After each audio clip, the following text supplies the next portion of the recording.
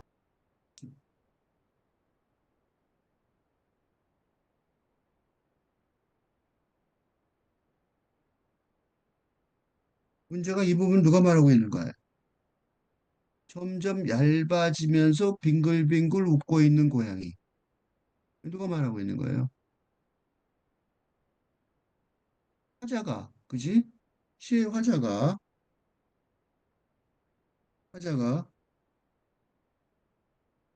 화자인 페르소나가, 어? 차에 점점 많이, 차가 점점 많이 고양이의 하체 위를 지나가면서 얇아지는 장면인데, 이게 객관적인 장면이지요. 이에 대해, 이런 상황에 대해 고양이가 빙글빙글 웃고 있다고 말할 수는, 어, 이에 대해 페르소나가 말할 수는 없기 때문이다.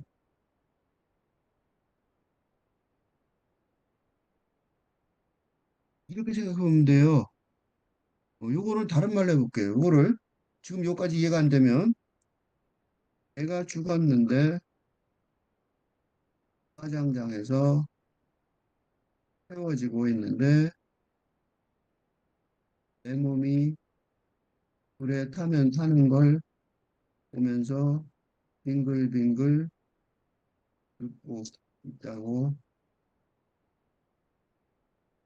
한다면 그건 그죠?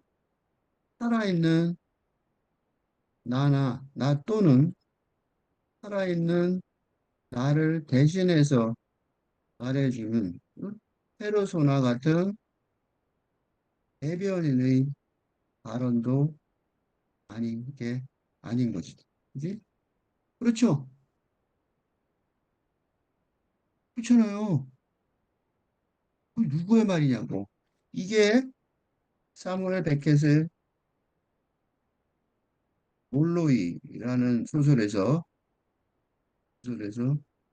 죽은 뒤에의 몰로이가 소설을 계속 소설에서 계속 말하는 주인공인데 성민에 관한 질문이고 그러니까 이거는 그냥 뭐야 그 심심해서 말하는 게 아니에요. 아주 중요한 아주 중요한 현대문학의 질문. 이 빙글빙 점점 얇아지면서 빙글빙글 웃고 있는 고양이 이거 되게 중요한 질문이란 말이죠. 이게 뭐냐? 고대에 썼어요. 뭐가 그리 즐거울까 고양이는? 이거는 뭐냐면 다시 고양이를 객관적으로 보는 거죠. 그지? 그러니까 이건 객관적으로 보니까 괜찮지만 앞에 거는 객관적으로 보는 묘사인지, 그지? 이게 되게 웃겨요. 요거 두 개가 바로 앞에 부분은 고양이가 주어인, 응? 주체인 행위를 묘사하지만 바로 뒤에 부분은 그런 고양이를 객체로, 대상으로 놓고 묘사하는 페르소나 또는 시인의 발화. 그죠? 그러니까 이게 되게 재밌어요. 이 도대체 무슨 방식이지? 그런 생각이 들죠. 이게 이제 시의 형식이란 말이죠. 그러니까 내가 지금 아까 내가 시의 형식을 뭐 설명하다가 중간에 스톱하고 여기까지 온 거는 이 시의 형식을 설명하기가 어려워서, 설명하기 어려워서 여기까지 끌고 내려왔어요. 이걸 뭐라 그러냐면요. 이걸 설명하는 방식이 자유간접화법이란 말이 있어요. 프리 인다이렉트 디스코스. 이게 자유간접화법이라는 게 있는데 이 자유간접화법이라는 문학적 수법은 어, 그 영국이나 미국에서 영국이나 미국에서 현대 소설가들이 영미, 영국과 프랑스의 현대 소설가들이 기법이었어요. 대표적인 기법 중에 하나였는데 그런 것들이 이거를 그 소설의 기법이죠. 지금 이 설명, 이 부분은 되게 중요한 얘기인 게 이었는데 최상우 시인이 시의 세계, 어? 시의 기법으로 도입한 거죠. 되게 중요한 기법이에요. 조금 자유관자파법 먼저 설명을 해야 될 것 같은데 직접화법이라는 거 아시죠? 직접화법은 뭐냐면 he said 뭐라면 I love 왜냐면 영어로 왜 쓰냐면 갑자기 설명을 쉬워서 그래요. love you 이렇게 하죠. 그죠? 금방 아시겠죠? 이거 영어 회화 시간 수업 영문법 시간에 많이 했잖아요. He said she love you now 이렇게 하죠. now라고 하면 더 뚜렷하니까. 그러면 he said that he loved her then 그죠? 갑자기 영어문 시간이 됐죠. 그 다음에 여기에 뭐가 더 있으시냐면 자유 직접화법이라는 게 있을 수 있어요. He loved her now. 어? 그거는 자유 직접화법이에요. 그죠? 근데 자유 간접화법은 여기서 쓸 수가 없어요. 그러니까 문장, 소설에서는 쓰기가 쉬운데, 그러니까, 음, 요거는, 음, 나는 그녀가 좋다를, 어, 나는 B가 좋다. B가 좋다를 직접화법이죠. 자기 이름을 넣어서 B는 B가 좋다. 이러면 이제 자유 직접화법이 되는 거죠. 그죠? 음. 그러니까 이거는 뭐냐면 즉기 등장인물의 등장인물 스스로의 내적 고백이 되죠. 응? 어.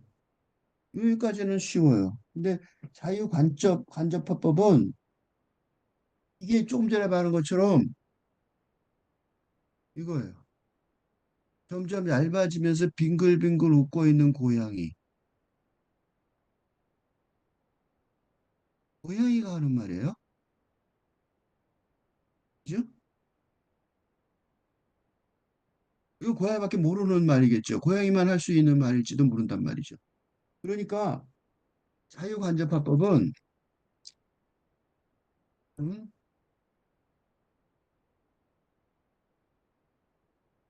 인물의 등장인물의 내면 심리 플러스 서술자의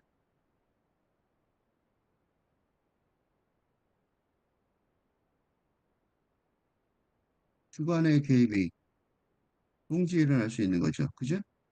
앞에는 가요집화범은 자기 얘기만 고백을 했는데 그러니까 무슨 소리냐면 이중적인 목소리가 나오는 거예요. 그죠? 그러니까 이걸 보고 다성화 형상이라고 말할 수, 이 목소리가 여러 개 나오는 다성화 형상이라고 말할 수도 있고 공명하는 발언이라고 말할 수도 있어요. 음. 그러니까 이게 어디서 나올 수 있냐면 예, 송창식 등 대중가요 가사, 대중가요 가사의 이, 따옴표 없는 인용. 아까 그 얘기를 했는데 그게 바로 자유간접화법일 가능성이 많아요. 누구의? 예를 들면 내가 너무 그리운 예를 들면 사랑의 슬픔이 위로가 있을 때 그런 자기의 심리, 그죠? 내면의 심리를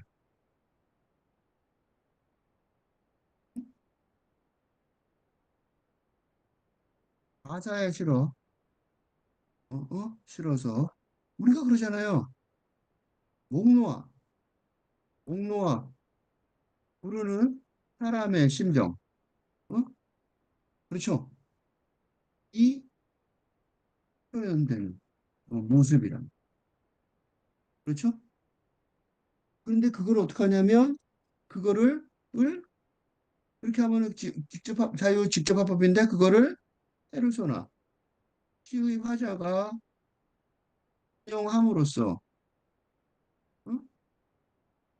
그 서술자 말하는 서술자의 주관적 판단이 개입되고 있는 그렇죠. 그러니까 이게 되게 복잡한 얘기인데 그러니까 주관과 객관을 이분법적으로 어, 나누지 못하는 주관과 객관 이분 나누는 게 근대적이죠. 근대 담론에서처럼 나누지 못하는 나누지 못하는 이유가 뭐냐면 담론에 탈근대 담론에서 왜냐하면 왜 나누지 못하냐면 아까 그 고양이가 빠져나간 고양이 얘기하기 때문에 그래요. 고양이가 빠져나간 고양이를 시의 메티에로 사용한 사례에서처럼 음? 뭐냐면 아직 살아있는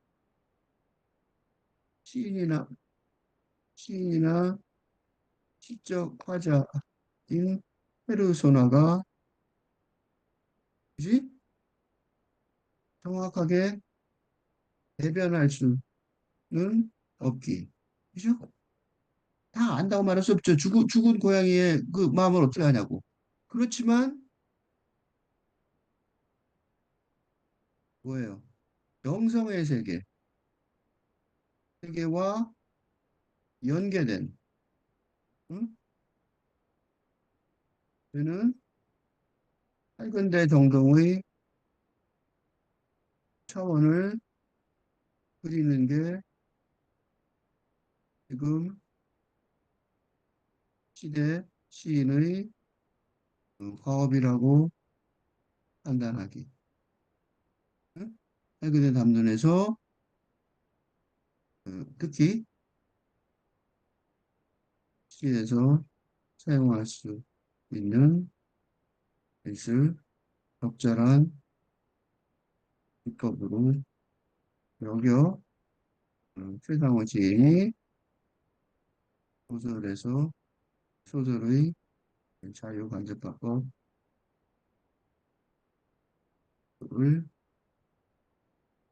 시에 적용하는 실험을 하고 있는 것 같아요. 자세히는 모르겠어요. 나도 정확하게는 내가 서재원 씨는 다 알 수가 없잖아요. 근데 내가 분석하는 바에 의하면 그래요. 그러니까 우리가 그렇단 말이죠. 이거는 이렇게 얘기하면 왜 이렇게 복잡하게 얘기하세요? 그런데 이거 굉장히 설득력이 있어요. 나는 아주 설득이 있다고 봐요. 왜냐하면 사랑의 경우, 사랑한다고 생각해보세요. 사랑의 경우 근대적인 사랑, 열정, 패션은 뭐예요? 생각, 이념, 이게 고백이죠. 음, 고백으로 표현되는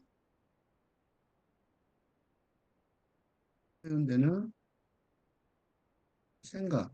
근데 이게 중심이니까 이념 중심이지만 그것이 육체, 물질의 차원에서 어? 이 열정이라는 게 육체적인 사랑이죠. 그죠? 그래서 표현되는 게 주로 어, 어, 주로 발견되지만 그런 사랑의 진실성이 이제 어, 신뢰성을 잃어버렸죠. 잃어가고 있는 게 현대 시대의 엄연한 현실이란 말이에요. 새로운 현대 시대의 사랑은 그럼 어떻게 되나? 어? 새로운 사랑은 왜 영성의 차원에서 어? 사랑하는 사람의 영혼이 서로 교감하는 방법을 통해 응? 탈근대 정도 새로운 응, 우로서의 새로운 아, 다정함. 난 그래서 펜더니스가 더 중요하다고 생각해요, 지금은. 어, 이 요구되는 시대라고 생각합니다. 이런 사랑의 관계에서 대화법은 무엇일까요? 바로 이거죠. 이런 사랑의 대화에서 대화법은 뭐냐면 말하자. 응? 말하는 사람 자신의 내면 심리의 고백이면서 동시에 그 말하는 사람의 상대방인 서술자의 주관의 개입이 허용되는 방식이어야 한다고 한다고 이 최상훈 시인의 시를 읽으면서 생각해 보았습니다. 확실하잖아요. 이제 지금부터 생각하는데 최상훈 시인이 그런 걸 좀 알려준 것 같아요. 그러니까 지금 시대에 어떻게 그러니까 이게 그러니까 아주 동떨어진 어떤 하늘 같은 얘기가 아니라고 영원 얘기하면 영원히 나온 문사가 있냐 싶지만 사실 굉장히 상관이 있다는 사실을 설명하려고 내가 일부러 아직 확실하지 않은 어떤 가능성을 하나를 생각해 본 거예요. 어쨌든 그래서 이 고양이 진짜 현실적으로는 뭐야? 현실적으로는 한쪽 눈이 이미 짜부러졌고 이미 짜부러져서 육체적으로 됐고 요거는 이제 이미 있었던 거예요. 이미 있었던 발견할 때 있을 때 보았던 어? 발견했을 때 보았던 한쪽 눈이 어? 발견했을 때 보았던 한쪽 눈이 이 짜부러진 고양이 한 마리. 이미 그걸 보고서 이제 죽었다는 걸 알았겠죠. 뚜렷하게 증상이 나타나니까 죽었다는 사체의 증상이. 그 다음에 어, 이 시를 쓰는 경험이 된 보는 동안 변하는. 그게 이제 마침내가 그래서 나왔단 말이죠. 마침내 다른 쪽 눈도 툭툭 자기 속에는 이제 툭툭이라는 단어가 들어간 거예요. 사라지는 고양이. 차 한 대 지나갈 때마다 물컹물컹 내장을 개어내는 고양이였던 고양이. 이제 최상원 시인의 시색의 틀이 이제 잡혔어요. 주제가 뭘까? 왜 이런 시를 쓸까겠죠? 그게 여기 있어요. 고양이는 고양이를 기억할까? 그 뒤에 있는 말이 있어요. 나는 왜 죽지 못하는가? 최상원 시인의 최상원 시인의 시를 쓰는 이유예요. 최상원 시인이 이 생각하는 시를 쓰는 또는 시를 써야만 하는 는 왜 죽지 못하는가? 라는 질문을 본격적으로. 그래서 내가 이 시를 제일 처음으로 읽었어요. 이 시를 제일 처음 읽은 이유가 쉽게 최상의 시인의 시를 쓰는 이유, 그러니까 시를 써야만 하는, 그러니까 시 쓰기의 추동력이라고, 시창작의 추동력. 응? 그러니까 무슨 소리냐면 내가 지금 아직 살아있지만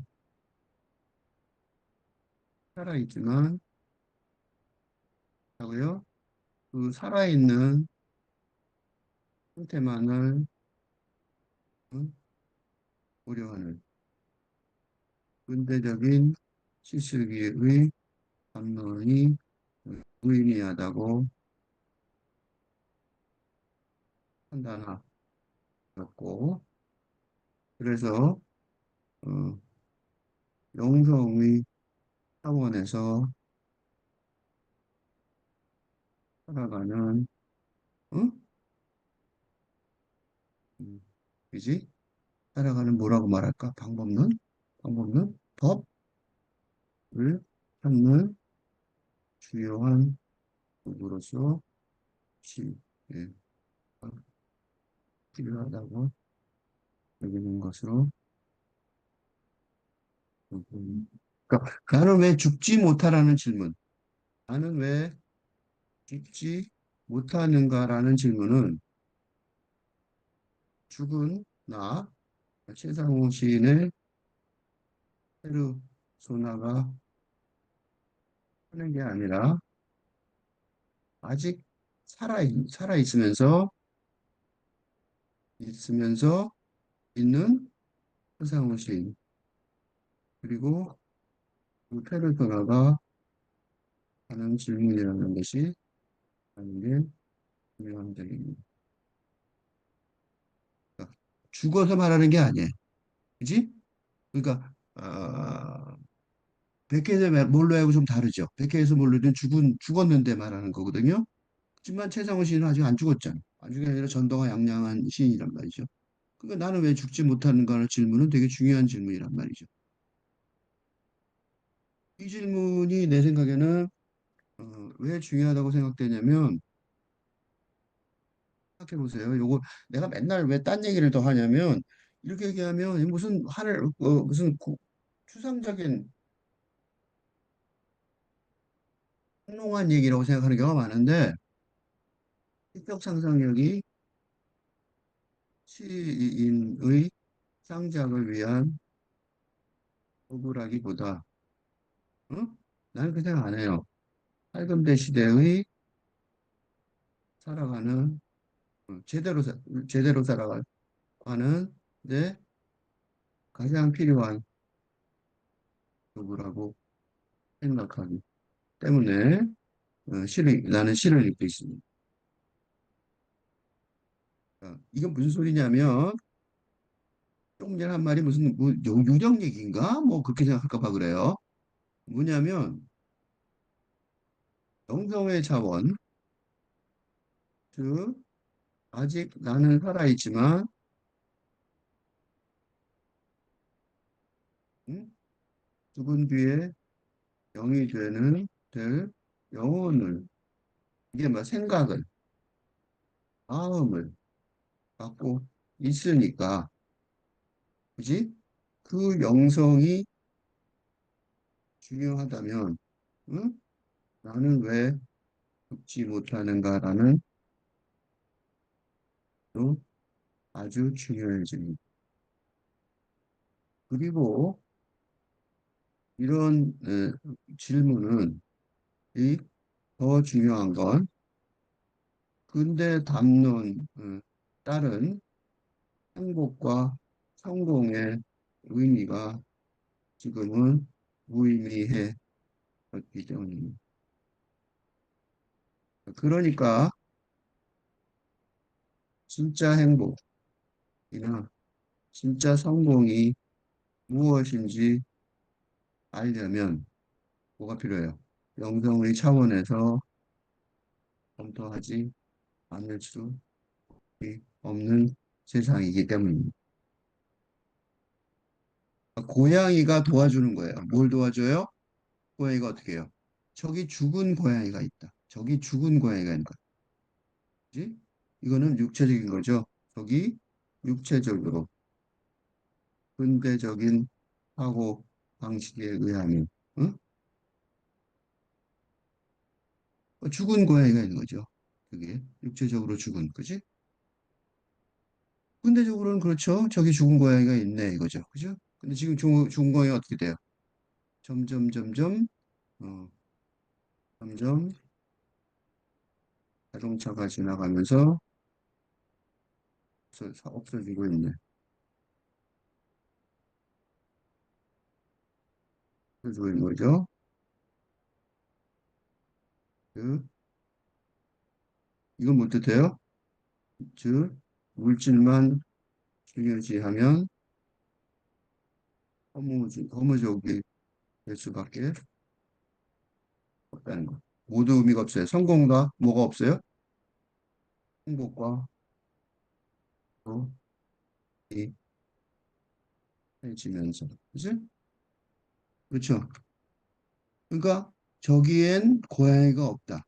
그러니까 결국은 다 없어질 텐데, 육체적으로. 그지? 육체적으로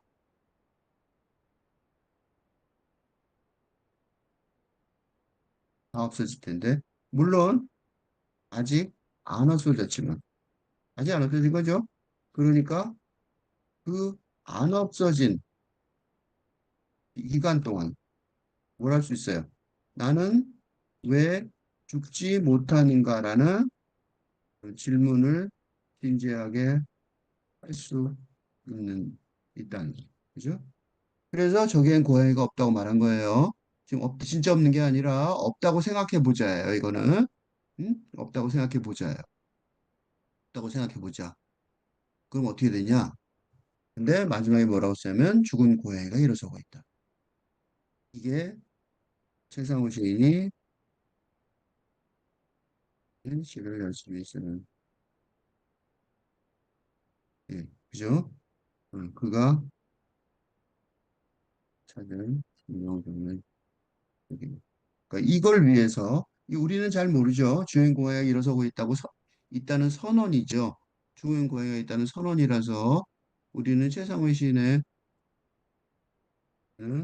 우리 독자는 최상원 시인의 선언을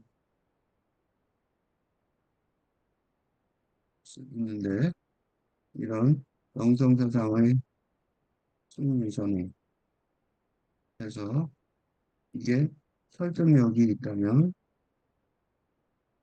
계속 따라서 읽어야 할 것입니다. 이게 전달하는데 이제 뭐가 필요해요? 계속 써야겠죠. 어? 설득이 있다면. 선언 앞에서 최상원 시인이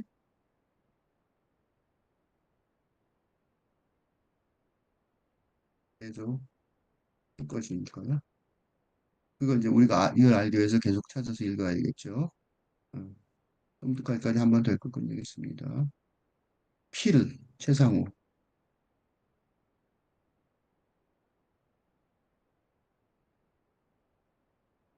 고양이가 있다. 고양이가 빠져나간 고양이가 있다. 킨텍스로 대화공원 앞 3차선과 4차선 사이 고양이 하나가 꼼짝없이 거기 있다. 고양이는 어디로 가려 했던 걸까? 고양이는 고양이를 두고 어디로 훌쩍 떠나갔을까? 점점 얇아지고 있는 고양이. 점점 얇아지면서 빙글빙글 웃고 있는 고양이. 뭐가 그리 즐거울까? 고양이는.